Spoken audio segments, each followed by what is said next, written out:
They do have a timeout. Decide not to use it. Curry, way downtown. Bang! Bang! Oh, what a shot from Curry! Okay, guys, we are finally back in Austin. I'm very sorry that we did not upload over the past few days, but it was getting rough. I kept on trying to live stream for y'all on that laptop, and it was frustrating. It took so much work, and the quality really wasn't there, where I just said, you know what? Let's take 2 or 3 days off, then we can get back to Austin. We can upload a video every single day, and I'll come through, and I'm going to spend some nights also live streaming for everybody in Notification Gang, everybody that subscribed to the channel and wants their questions answered. So I think we're going to be going back to doing the premieres where I can answer your questions during the chat, as well as going out there and live streaming every night or close to it. That way I can try to answer even more questions during that time. But something I'm very excited about is we got back to Austin. I had something waiting in the mail, and this is an announcement that I've wanted to make for a while now. But I'm excited that we are going to be now introducing Flock jerseys for everybody wanting to rep the Flock, everybody wanting to join. I will say that I don't know how we are going to do this yet. I don't know if we are going to be going through and just allowing anybody to buy the jerseys straight up, but they are pretty expensive to make just because they're custom. So instead of having y'all buy them straight up, I really don't want to be charging y'all. I know like a lot of like video game companies and stuff that like people go and rep their own merch. They charge like $90 to $100 a jersey. I would rather just pay the people making the jerseys myself and then use them as giveaways. That way y'all don't have to be paying that much, because I mean that's a lot of money. So I don't want y'all to have to do that. So I think we may be doing them as giveaways through Patreon. I'm going to keep y'all updated on the details. Here's the one that I have just received. So hopefully y'all can see it decent with the light. It looks pretty awesome. Y'all are going to be able to get your names on the back as well. Of course, we are going to give details about that later on. But just thank y'all for all the support y'all have showed lately. If y'all want to support the show on Patreon, I will leave that link down in the comment section below. There I can also break down your teams. I can come up with trades, really everything in between.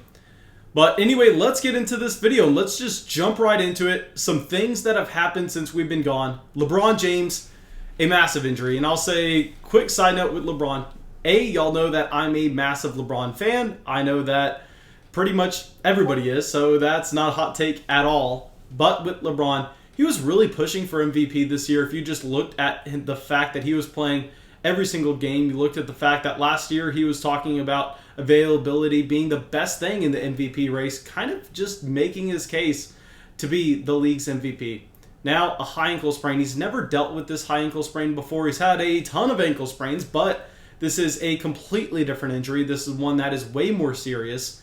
And the Lakers have come out and said that he's out indefinitely. And now, no, he is not going to be out for an extended period of time leading into the real-life NBA playoffs. But he's probably going to be out during a good section of our fantasy basketball playoffs and the weeks leading up to it. So we have to look at this situation and go, you know what? If you had LeBron, I mean, this blows. You probably are sitting pretty. You probably have a very nice record based on the production that he's given you up to date. But this is going to be a major blow to anybody that is going to have to play their week 1 matchup in their fantasy basketball playoffs. I'm hoping that everybody with LeBron has a bye. That way you just don't really have to worry about it. I know that's a few weeks away. I know that a lot is going to change, but that is always going to be something that you're going to have to worry about. And here with LeBron missing time, I know a lot of people want to run over and they want to look at Kyle Kuzma, just because Kuzma's that bigger player. Kuzma's the name that people are excited about. But the player I'm actually going to be looking at to see an uptick in usage, the guy that I may actually want to pick up on my roster, is going to be Dennis Schroeder, who I think is going to be just having a much larger task at handling the overall offense. I mean, they're going to have to force feed him the ball with just getting something going on offense. His assists are going to go up. His points scored because of his field goal attempts are going to go up as well. So I'll say, I know a lot of people are going to want to run over to Kyle Kuzma. I don't know if I'm going to be able to do the same thing. I think we are going to be going to Dennis Schroeder. All right, so let's stick it with the Lakers. And I know this is something that we've been talking about for about 3 weeks or so, but it looks like it's confirmed. So Andre Drummond looks like he is going to be bought out by the Cavaliers, and it looks like he is going to be going to the Los Angeles Lakers. And I'll say, while LeBron James and while Anthony Davis are out, if we get Drummond just say for a good week or two period where he is that one big man that is just gobbling up all the rebounds, I mean, Drummond is going to be a great option in those fantasy basketball points leagues.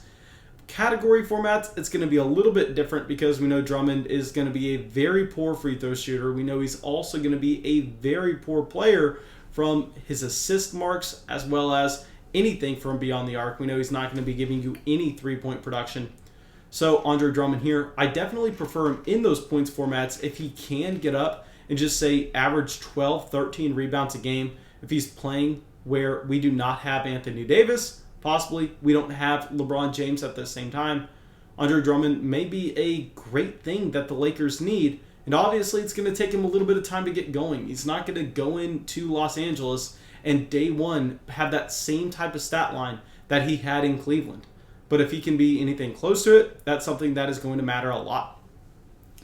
Okay, so now let's go to our next thing that I know a ton of people have talked about already. I know I am late to the party on this one, but we are going to just cover it anyway, and this is going to be Aaron Gordon requested trade, and reports are saying he's most likely going to be moved before the deadline. We know that Orlando, I think that they would have actually been a little bit exciting if they just did not have the worst injury luck in the entire NBA this year. I mean, just player after player after player going down for the Orlando Magic to the point where really there's no reason for them to have any expectations for 2021. They should be entirely looking at 2022, and reports are coming out saying Aaron Gordon is going to cost multiple first-round picks, and teams have already offered multiple firsts for Aaron Gordon. And probably these are in pick swaps, probably these are with massive protections on them. So it's not like they're going to be getting 2 unprotected first-round picks. But still, it's enough to go, you know what, he's probably going to be shipped from Orlando. And I know that Aaron Gordon is kind of pigeonholed by a lot of people to be that power forward type player. But if you look, he's had the ball in his hands a good amount this year just based on the fact that they don't necessarily have a ton of players that can generate offense. So I'm really looking at other guys. I'm looking at some guards, some forwards that may see an uptick in the amount of usage that they have with the ball in their hands and generating offense for the Orlando Magic. So 2 guys that I think are going to benefit from a potential Aaron Gordon trade are going to be Terrence Ross and Evan Fournier, where I think both of these players, while they're already providing you decent statistics, I think we can see an uptick in minutes, we can see an uptick in field goal attempts, and an uptick in assists, just because there are going to be more possessions that they can bring the ball up the court. All right, so now let's go over to something that I have not seen covered too much, and it's going to be very important. And this is going to be the Indiana Pacers are now listening for trades for Malcolm Brogdon. And this is something that's intriguing. I mean, they already traded away Victor Oladipo. This is a team that is kind of always in the middle of the road. They're never going to tank. They're never going to be an extremely strong contender. They're pretty much the Eastern Conference version of the Trailblazers. And what I mean by that is they're always good enough to be in conversations, but they're never good enough to really make that finals appearance. So I don't know what the incentive here is to listen to these trade offers for Malcolm Brogdon. Maybe they're trying to get more minutes for Karis LeVert. Maybe they're trying to just shake something up and send their team off in one direction. But regardless, Malcolm Brogdon being traded for the team would be very bad for Malcolm himself, in my opinion. I think you'd be seeing less minutes played on a different rotation. I think you would also be seeing less field goal attempts, less opportunities for assist. So I do not like this at all for Malcolm Brogdon. Even if it's unlikely that he's traded, you still have to come out here and you still have to evaluate the risk of it happening. And if it does happen, I think that we can safely say that Karis LeVert is going to get a sharp tick up. And I think that right now, maybe we can identify Karis LeVert as a buy low. Over the past 14 days, he's really been disappointing. And I know a lot of people have been excited about his return. But maybe if Malcolm Brogdon ends up getting traded, Karis LeVert is just going to end up seeing more minutes per game, more field goal attempts, more opportunity for assists. I mean, we pretty much said this, I don't know how many times now. Fantasy basketball at this time of the year is all about trying to project minutes, trying to project how the usage rates are going to be changing if we have some of these players moved at the deadline, or in the case of someone like LeBron James, someone getting injured, or with Andre Drummond, someone at the buyout market. So there's so many different variables changing right now, and the best thing you can do for your fantasy basketball team is just put yourself in a situation where you're going to be able to kind of roll with it and have an opportunity to increase your expected value as these things are changing, because your league mates may not necessarily be paying attention as much, and this is where you get your edge. Because it doesn't matter if we sit here and we do research day and day and day and day when nothing's happening. Because if nothing's happening, your league mate who's not paying attention, he's pretty much going to be on a level playing field as you. You're not going to have a significant edge over him. But if there are a lot of things changing and there are a lot of rumors circulating, if you're the one paying attention, you're the one doing the research, and you're the one preparing your team to kind of be a little bit more flexible with these changes, that's how you're going to get the edge over your teammate. All right, so now let's go over to a very sad piece of news. LaMelo Ball looks like he's done for the year. And here with LaMelo, I'll say that I don't want to say sorry for telling everyone to buy him, just because, I mean, obviously this is not something you can predict, but it sucks for everybody in the flock that has recently gone out there over the past few months and traded for LaMelo, because he was on fire. I mean, he was so impressive that I will say, if you're playing in a dynasty basketball league and you can use this as an opportunity to possibly buy LaMelo Ball for 90% of his value, you need to do that right now, because he looks like he is going to be a difference maker over the next decade. He looks like he can be an all-NBA type talent based on what he was able to do in his rookie season at 19 years old.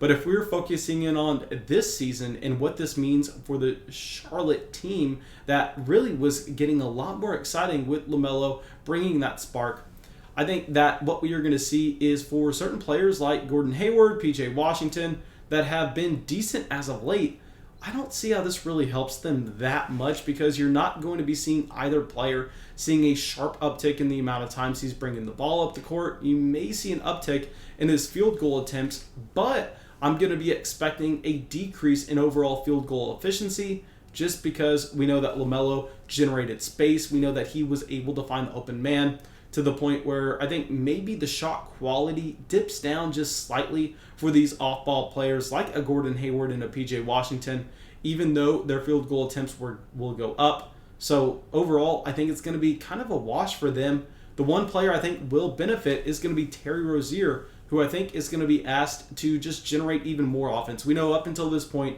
he has been this team's closer. He has been this team's player they go to when the game's down on the line. But now I think they just look to him very, very often, as they're going to need someone to generate offense. They're going to need someone to drive through, and I think that's going to be Terry. Okay, so one thing that has been great over the past 14 days that I told you about, I want to say probably 15, 16 days ago, is Anthony Edwards looks like he is becoming that impact player that we said he was. I mean, over the past 14 days, specifically for point formats, I think this is where we love Anthony Edwards. As his field goal percentage, yeah, it's not going to be there. His free throw percentage, not going to be the best, because we know he's playing on a team where really the opposing defenses don't have a ton to watch out for. They are looking at Anthony Edwards. They are looking at Karl Anthony Towns. And with D'Angelo Russell hurt, I mean, really, they are not having to look about anything else. So with Anthony Edwards, in a points format, he is getting the volume. I mean, over the past 14 days, he's played 7 games. And in these 7 games, he's averaged 35 minutes a game, over 3 3-point shots made a game, 26 points, 5.5 rebounds, a steal and a half, and 3 assists to go along with it.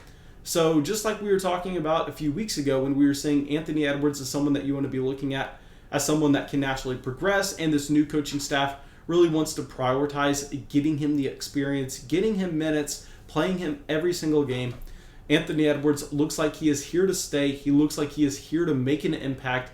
And yeah, maybe we lost an impactful rookie in LaMelo Ball, but it's at the same time where Anthony Edwards is coming on. All right, now thank you guys. I really hope y'all enjoyed this video. I really hope y'all got something from it. As always, go down there, drop a like, leave a comment, subscribe to the channel, and that's it. I'll see y'all with the video tomorrow.